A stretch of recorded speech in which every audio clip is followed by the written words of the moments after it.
जिसकी वजह से हम करवा सकते हैं, हमारी IT's इनकी वजह से हो पाती है। And I am Harshoni, third year student of history honours, currently serving as Vice President of the Patik Society, as we gather around here at पुराना किला। तो आप में से मोस्ट ऑफ लोग फर्स्ट ईयर से होंगे ऑफकोर्स, जिन्होंने सोचा होगा शायद क्यूरियोसिटी से कि इसका नाम पुराना किला क्यों है, क्योंकि ज़्यादातर फोर्ट्स के नाम रेड फोर्ट होता है या फिर किलर आईपी फोर्ट होता है, जो कि यूनिक होता है, पर इसका पुराना किला नाम क्यों है? One of the fact is that it is one of the oldest fort in Delhi. ये अगर हम इसकी कंस्ट्रक्शन की बात करें तो ये 1533 में कंस्ट्रक्शन शुरू हुई थी। सेकंड मुगल एम्परर थे हमारे हुमायूं, उन्होंने शुरू करवाई थी। With a period of time क्या होता है कि बाकी की जो कंस्ट्रक्शन है वो शेरशाह सूरी कंप्लीट करवाते हैं, बिकॉज हुमायूं जो है उनको हरा दिया जाता है शेरशाह सूरी के द्वारा एक जंग में, तो शेरशाह सूरी है वो इसकी कंस्ट्रक्शन पूरी करवाते हैं। एंड पूरा पुराना किला है जो हमारा, मतलब it is not all about कि मुगल एम्पायर है, कि मुगलों ने डिस्टर्ब हुआ है, ठीक है। तो मतलब ऐसा नहीं है कि यहाँ पर सिर्फ मुगल एम्पायर्स आए या फिर उन्होंने इधर इनहैबिटेशन किया यहाँ पर लोगों का आकर, ऐसा नहीं है। अगर हम एक्सकवेशन की बात करें तो यहाँ पर एक्सकवेशन होती है 1969 से लेकर 1973 के बीच में, जिसकी वजह से हमें एक ट्रेस बैक कर सकते हैं हम इसकी मतलब history from Mauryan period to Mughal period, क्योंकि यहाँ पे एक्सकवेशन में बहुत सारी सी चीज़ें मिलती हैं जो कि मौर्यन एम्पायर की भी मिलती है और अलग अलग टाइम पीरियड की भी मिलती है, जो कि थिन और हिस्टोरिकल पीरियड हमें दिखाता है। एंड अगर हम बात करें, अगर माइथोलॉजिकली लेकर कोशिश करें इस पुराना किला को, तो आप में से मोस्ट ऑफ लोगों ने पुराना किला के बारे में सुना होगा थोड़ा बहुत। एंड महाभारत भी आपने देखी होगी, महाभारत सबने देखी है, ओके। सो उसके अंदर एक मेंशन आता है कि इंद्रप्रस्थ का मेंशन आता है, जो कि पांडवों की कैपिटल थी। तो आज के टाइम पे हिस्टोरिकली कहा जाता है कि इंद्रप्रस्थ इसी जगह पे एग्जिस्ट करती थी, ऐसा नैरेटिव चलाया जाता है, माइथोलॉजिकली कहा जाता है। एंड एक्सकेवेशन से हमें ये भी पता चलता है कि यहाँ पर PGW जो कि एक पोट्री का टाइप होता है, जो कि हमें देखने को मिलता है बिटवीन 1200 BCE टू 600 BCE, जो कि पीरियड है लेटर ऋग वैदिक से लेकर महाजनपद पीरियड है, उसके बीच का पीरियड होता है। तो वहाँ तक इसका ट्रेस बैक मिलता है, जो कि वहाँ की पोट्री होती है। बड़ा दरवाज़ा कहते हैं और बड़ा ही है, छोटा नहीं है ये। इसे बनवाया हुमायूं सेकंड एम्परर ने बनाया। हम 16th सेंचुरी की बात करें, 1533 से 1534 के बीच में। अगर हम इसका स्ट्रक्चर देखें तो आप दोनों तरफ देखें तो मैसिव बैस्टियंस है, बैस्टियंस माने बुर्ज। अगर आप दोनों तरफ देखें, आप पीछे ना देखें, दोनों तरफ देखें, इधर को देखें और इधर देखें, तो आपको दिखेगा कि स्लिट्स हैं, आर्चर्स के लिए स्लिट्स बनाए हुए हैं। तो जो आर्चर्स थे basically for the purpose of defence, उनके लिए बनाया गया था, giving them the visual for against the invaders, ठीक है। तो दोनों तरफ है। उसके बाद अगर हम अब मेन स्ट्रक्चर देखें तो 3 स्टोरीज में डिवाइड है। फर्स्ट स्टोरी हमारी 20 मीटर्स का हमें सेंट्रल दिखता है, बहुत सुंदर तरह बनाया गया है। अगर हम थोड़ी सेकंड स्टोरी को देखें तो आपको झरोखे भी दिख ही रहे हैं थर्ड स्टोरी पे। सेकंड स्टोरी पे आपको 2 सितारे और 6 पॉइंटेड स्टार्स या हेक्साग्राम्स दिख रहे होंगे। तो वैसे तो कोई रिटन एविडेंसेस नहीं है कि क्यों है यहाँ पे बना, पर हमें पता है कि हुमायूं वॉज ऑब्सेस्ड, उन्हें बहुत ज़्यादा शौक है एस्ट्रोलॉजी और कॉस्मोलॉजी से। तो उसके साथ ही उन्होंने आर्किटेक्ट दिया होगा कि ये आप बना दें और ये सुंदर है। थर्ड स्टोरी अगर आप देखें तो 3 ओपनिंग्स है, 2 झरोखे हैं, और झरोखों में अगर आपको कहीं की याद आ रही है झरोखों को देख के, राजस्थान की तो याद आ रही होगी, तो वहाँ से ही it is a blend of culture, Rajputana and Islamic culture. छतरीस का बहुत ज़्यादा ऊपर हमें कार्विंग ये दिख रहा है। एंड वहाँ पे हमें टाइल्स भी, अगर आप थोड़ा ध्यान से देखेंगे, वहाँ पे ऊपर टाइल्स भी है ब्लू एंड ग्रीन कलर की। अगर मटेरियल्स यूज़ की अगर हम यहाँ पे बात करें तो रेड सैंडस्टोन का ज़्यादा यूज़ किया गया है, और ब्लैक एंड वाइट तो है। बाकी can say that it is the perfect blend of beauty with difference. That's it. अब धीरे धीरे करके थोड़ा आगे को बढ़ते हैं।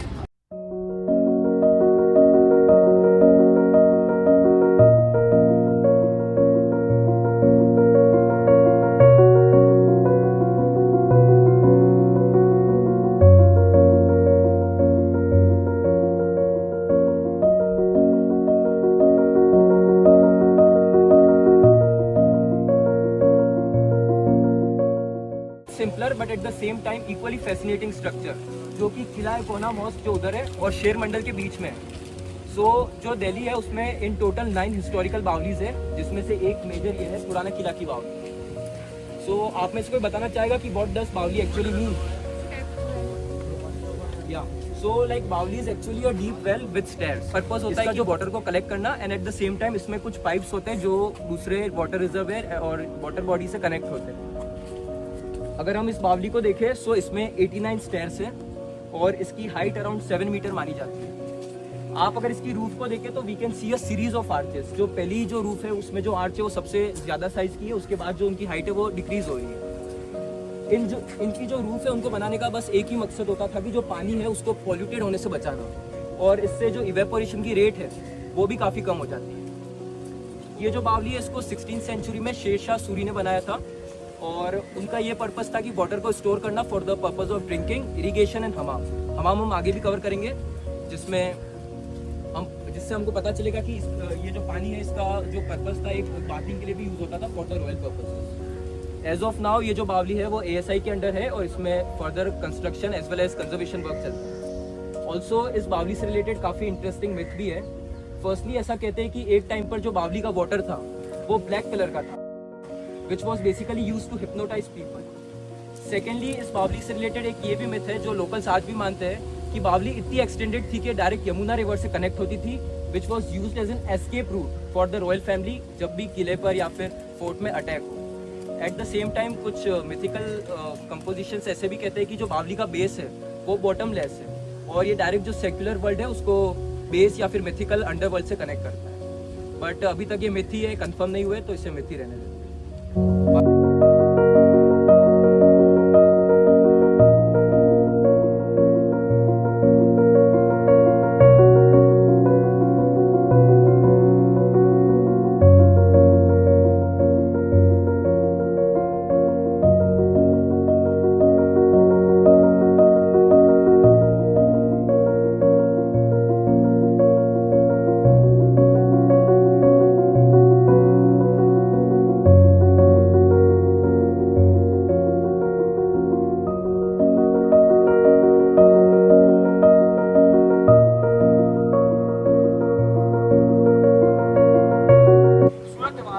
पीछे देख रहे हैं इसका नाम है किला ए कोहना मस्जिद।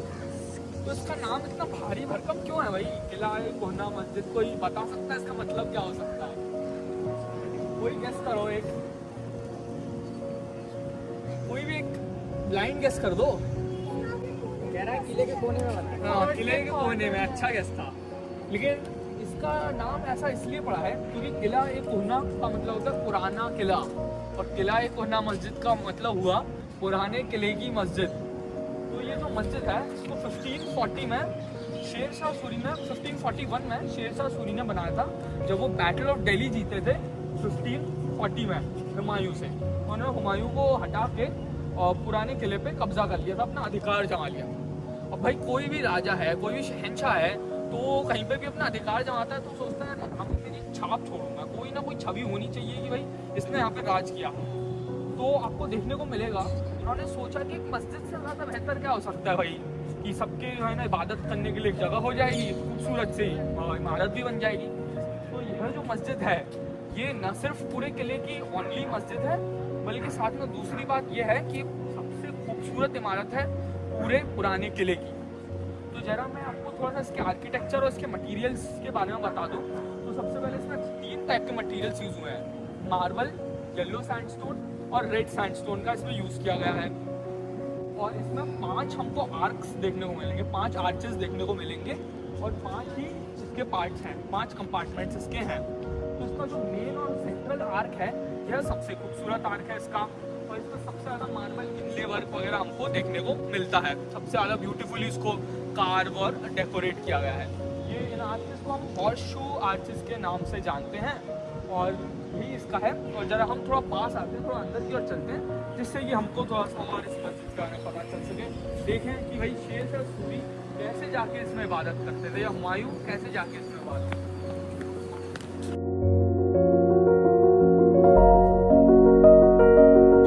दिखाई दे रहे होंगे और ये हर टोम के नीचे, हर आर्च के नीचे हमको देखने को मिलेगा कि भाई ये इस टाइप के और ये डिजाइन की कार्विंग अपने को देखने को मिलेगी। अब आप थोड़ा सोचिए कि क्या आपके साथ मस्जिद में इस टाइप मस्जिद देखी है? नहीं, क्योंकि ये मंदिर हमको देखने को मिलती है, खासकर उत्तर भारत के, राजस्थान, उत्तर प्रदेश के मंदिर या फिर जैसे हम्पी में मंदिर हैं, तो उनमें हमको इस टाइप की कार्विंग देखने को मिलती है। तो ये हमको दिखाता है इंडो इस्लामिक आर्किटेक्चर की, इस मस्जिद के आर्किटेक्चर और आर्ट में इन्फ्लुएंस। तो ये जो मस्जिद थी ना, ये बेसिकली जो लोधी आर्किटेक्चर था उससे मुगल आर्किटेक्चर के बीच का एक ब्रिज की तरह है, उसके बीच का एक ट्रांजिशन फेज है। कोई भी हमारे साथ लोधी गार्डन की वॉक पे आया होगा तो उसमें बड़ा गुंबद मस्जिद देखी होगी, और उसका भी आर्किटेक्चर कुछ कुछ यहाँ से सिमिलर है, वो ऐसा देखने को मिलता है।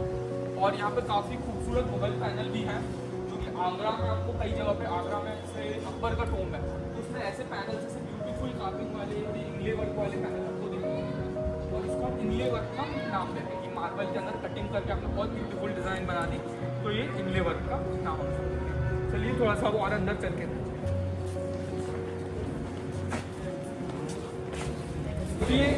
ये क्या है?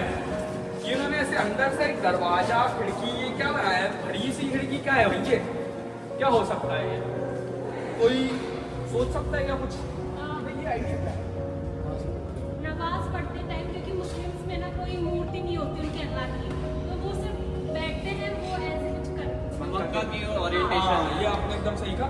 तो ये एक मेहराब है जो कि मक्का की और जो है ना डायरेक्शन है। एलिमेंट की जगह वहाँ पे अगर आप ध्यान से देखेंगे तो उस कोने में आपको काफ़ी टाइप की छोटी छोटी सी छतरियाँ जैसी टाइप की डिज़ाइन देखने को मिलती है, एकदम कोने में देखिए ना आपको। वैसे आमतौर पर कोई कॉमन मस्जिद हो तो वहाँ पे वो खाली छोड़ देते हैं ऐसे, लेकिन यहाँ पे अगेन उन्होंने कारीगरी दिखाते हुए जो हिंदू डिज़ाइन है, जो इंडियन डिज़ाइन है, उनसे बोरो करते हुए इंडो इस्लामिक फ्यूजन करा है। बस फ्यूजन डिज़ाइन में हमको थोड़ा सा अगेन मंदिर के आर्किटेक्चर वाला शेप देखने को अपने को दिखाई दे रहा है।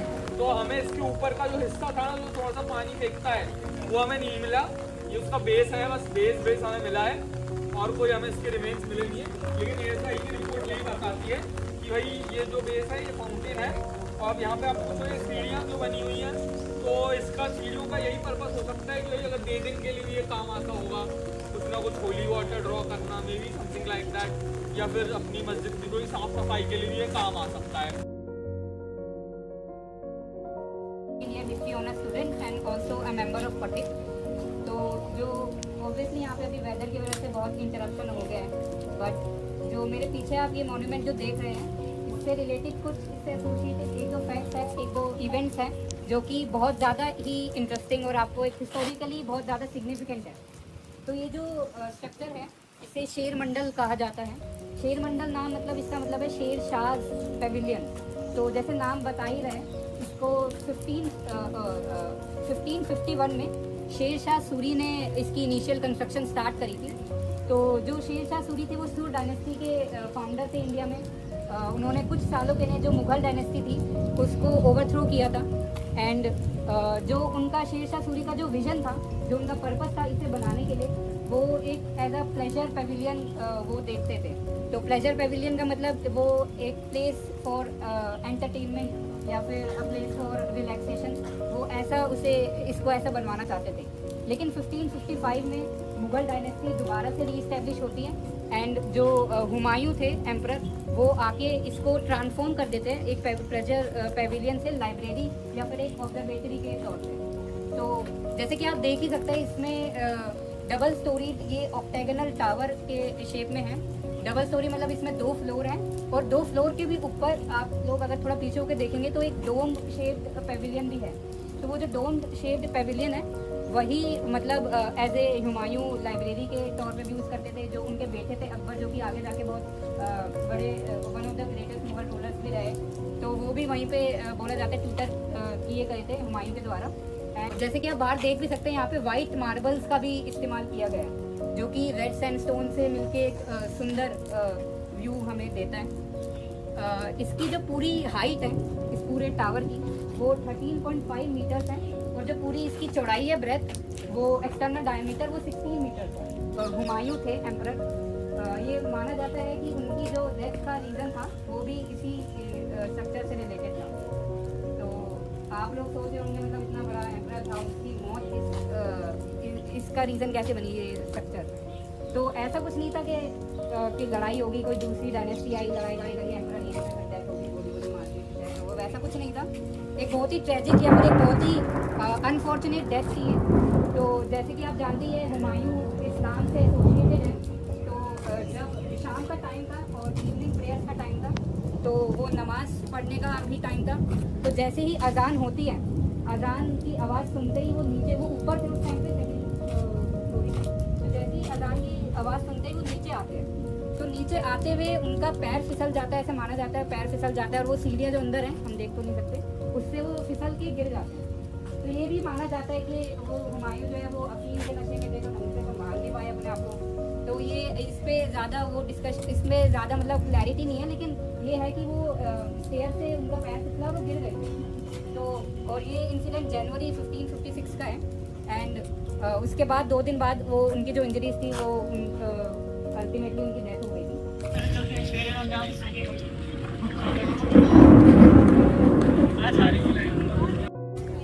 So, hello everyone, once again. So, you all might have read about the great bath of the Mohenjo-daro. ठीक उसी का मेडिवल वर्जन हमारे पीछे है, हमाम और द रॉयल बाथ। अभी आपको लग रहा होगा कि ये कहाँ खंडर के सामने आके खड़े हो गए। पीछे तो शेर मंडल जैसा अच्छा स्ट्रक्चर देखा और अभी पीछे कुछ ऐसा। But let me tell you, ये वही हमाम है जो in the 16th century which was a symbol of cleanliness, luxury and royalty.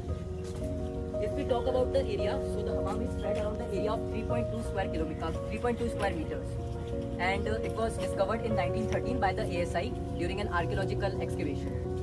If we see at the shape of this hammam, then we will discover that it is basically having a rectangular shape. और एक time पर ऐसा भी कहते हैं कि the structure was having doomed roofs और the semi circular roofs, और इसके जो विंडोज थे वो आर्च शेप में थे। अभी आपको ये दोनों आर्चेज और जो डोम्स है वो मिलेंगे नहीं क्योंकि ये दोनों डिस्ट्रॉय हो गए, बट एक टाइम पर ये सब थे। ऑल्सो अगर हम ध्यान से देखें तो इस स्ट्रक्चर में कुछ हमको टेराकोटा पाइप्स मिलेंगे, एक यहाँ भी है और एक उस तरफ भी है, विच वर कनेक्टेड टू द बावली जो हमने पहले देखा था। सो सिंपल सा कॉन्सेप्ट था, बावली में पानी स्टोर होता था, the water was being stored there and from there it was channelised to the हमाम। ऑल्सो हमाम के लिए एक इंटरेस्टिंग बात ये भी है कि during the it was according to the seasons whether the water will be channelized through the बावलीज और नॉट। ऑल्सो बावलीज से जो हमाम में पानी चैनलाइज होता था वो गर्म और ठंडा डिपेंडिंग ऑन द मौसम। इसका गर्म पानी कैसे आता था उसका भी एक बहुत इंटरेस्टिंग कॉन्सेप्ट है कि जो बावलीज थी उसके जो वॉल्स थे उसके अंदर फर्नेसेस लगे होते थे, जिसकी वजह से एक ल्यूकवार्म वाटर इसमें सीधा सा चैनलाइज कर सकते थे। हमाम से रिलेटेड काफ़ी स्टोरीज भी है कि जब भी किंग्स को बहुत ही ज़्यादा पर्सनल या फिर प्राइवेट डिस्कशंस करना होता, specially secret political discussions, he used to do it in the हमाम। बाकी अभी हमने पुराना किला पूरा डिस्कवर करा, so we all know that it went through construction as well as reconstruction over the ages, and the same goes with the हमाम also. इसमें भी काफ़ी मॉडिफिकेशंस हुए थे क्योंकि एक टाइम पर इसमें आर्चेस नहीं थे जो अब लगे थे like in the medieval ages. बाकी जो पूरा पुराना किला है, it began from the Mahabharata era, Indraprastha, then covering the Mauryan as well as the Rajputana era, then we have the Delhi Sultanate era, और ये जो एरिया है पुराना किला का, it went through continuous occupation। ऐसा भी कहते हैं कि जो World War II के दौरान जो जापानीज सोल्जर्स थे, they took a refugee shelter। Also partition के टाइम पर जो Hindus as well as Sikh minorities थे उन्होंने भी यहाँ शेल्टर लिया था, एक यहाँ लिया था और एक दिल्ली में मुखर्जी नगर है। बाजी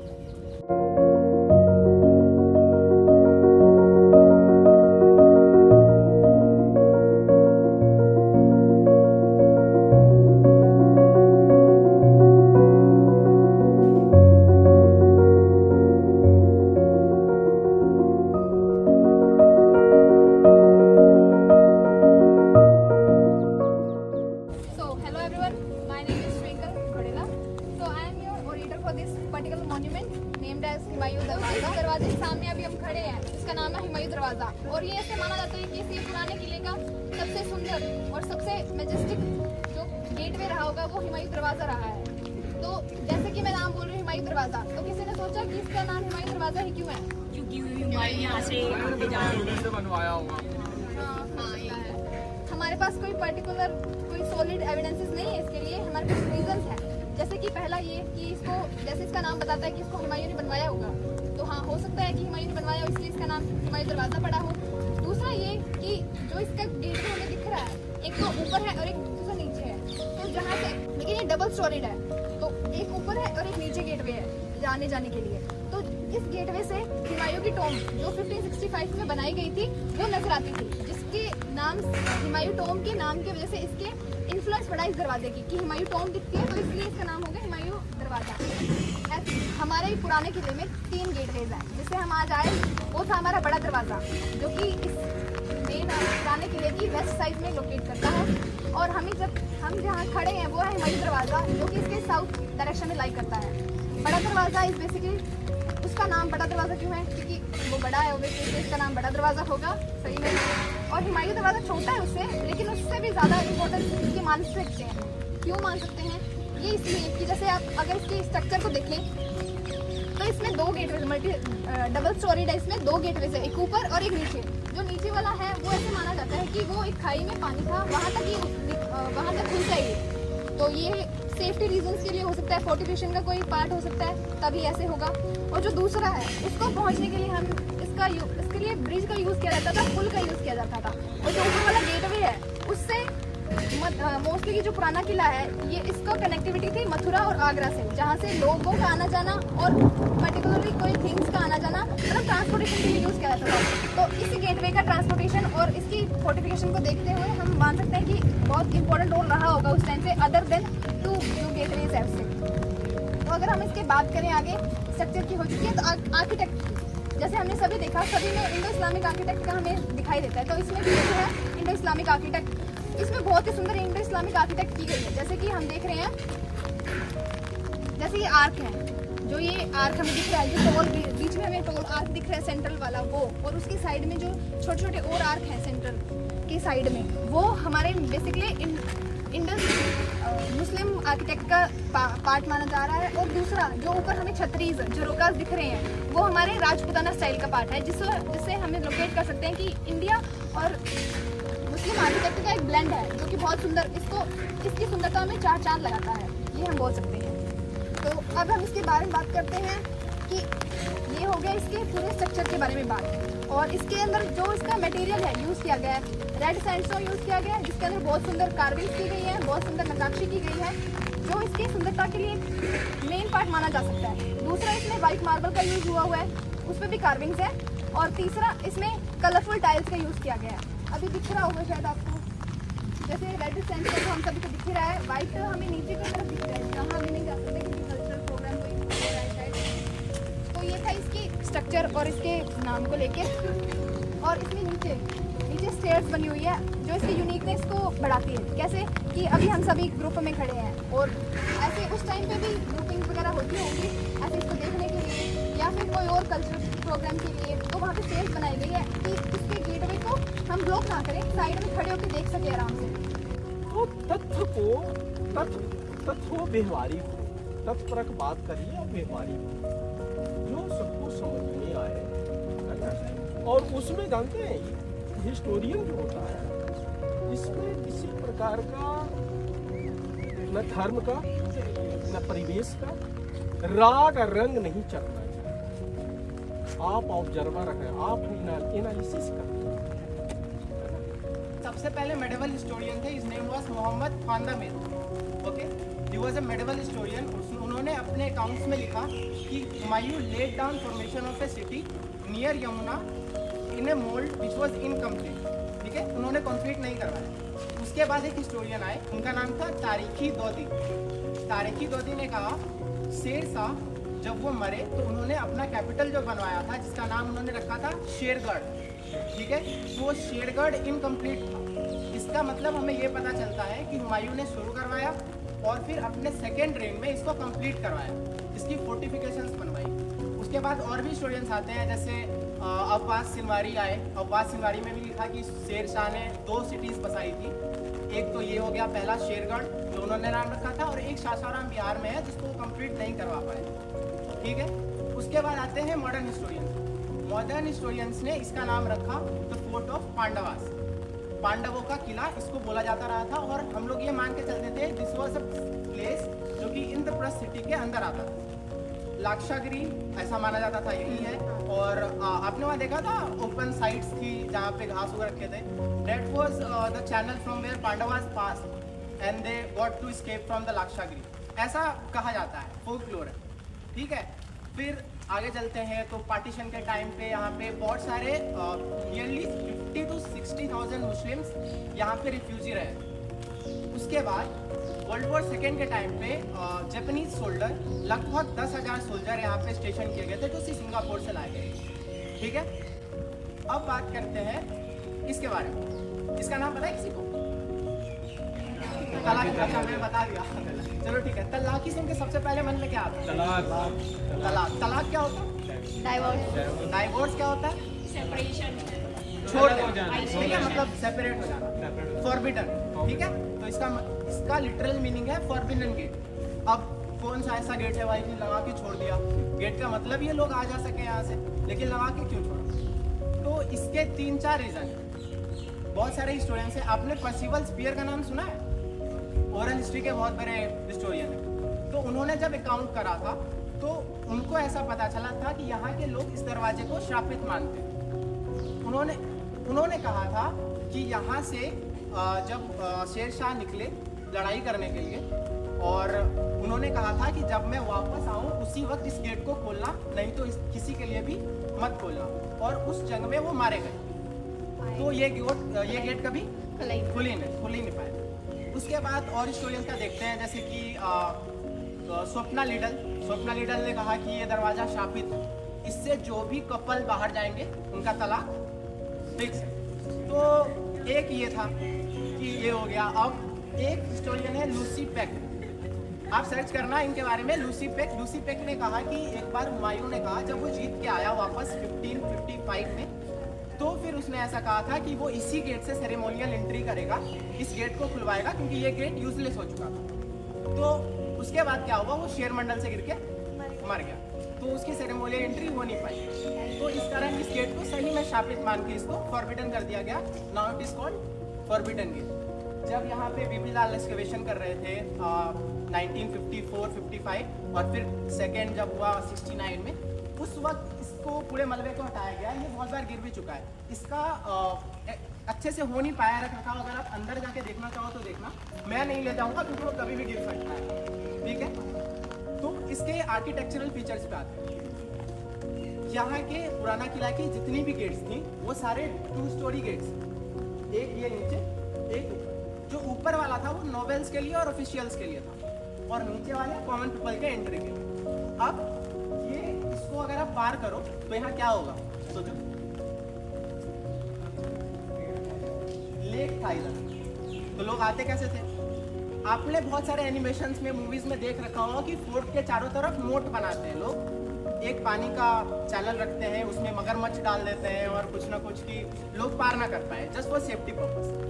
तो यहाँ पे मोट था और एक कॉसवे मतलब पानी के ऊपर से पार करने के लिए एक चैनल बनाई जाती है, उससे लोग इसको पार करके आते थे। अब वो सूख चुका है। पहले यमुना बहुत पास से गुजरती थी, लेकिन अब वो सूख चुका है, तो इसको अभी हमारे पास रिमेन्स नहीं है उसकी, ठीक है।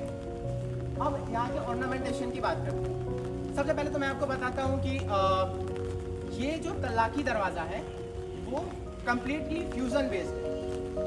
प्री मुगल आर्किटेक्चर और मुगल आर्किटेक्चर दोनों के फीचर्स आपको इसमें दिखेंगे। आपको पर्शियनेट कल्चर का इन्फ्लुएंस दिखेगा, आपको तिमुरिड कल्चर का इन्फ्लुएंस दिखेगा, और साथ ही साथ आपको राजपूताना कल्चर का इन्फ्लुएंस भी। ईंट जो है, ईंट को स्टैक कर दिया गोल में, ठीक है, वो आर्ट बन। ये फेक आर्ट, ये ट्रू आर्ट नहीं। जो ब्रैकेट आर्ट होते हैं उसमें क्या करते हैं हम लोग, पहले तो पिलर स्टैब्लिश किए, उसके बाद नीचे से ही थोड़ा थोड़ा हटा के स्टैक करते जाते हैं जो ऊपर में जाके दोनों ज्वाइन हो जाए, ठीक है। तो वो ट्रू आर्च हो जाता है। या फिर मार्बल से कट करके लगा दिया ऐसा कुछ, लेकिन मार्बल बहुत भारी होता है, तो वो ऐसे ही जगह पे हो सकता है जहाँ पे ग्रेनाइट जैसे मटेरियल यूज हो, लेकिन ये रेड सैंडस्टोन तो यहाँ पे नहीं कर सकते। सैंडस्टोन मतलब वो इतना वेट कैरी नहीं कर पाएगा, ठीक। तो for the first time in India accept from कॉर्बल method यहाँ पे ब्रैकेट आर्चेस का यूज हुआ है, ठीक।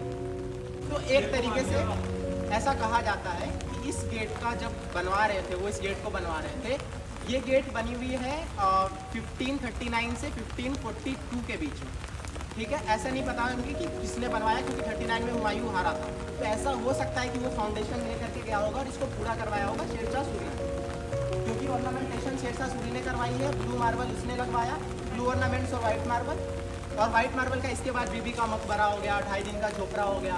फिर हमें सबसे बेस्ट एग्जाम्पल कहाँ दिखता है? ताजमहल, ठीक है। तो यहाँ से ही उस आर्किटेक्चरल मार्बल की शुरू हुई जो मुगल पीरियड में हमें देखने को मिलता है। और साथ ही साथ मैं 2 तरह के लोगों को थैंक यू कहना चाहूँगी। पहले तो आप सब लोग जो खड़े हैं, जो हमारी बॉक्स में का सक्सेसफुल बनाते हैं, इतने अच्छे बड़े नंबर्स में आके।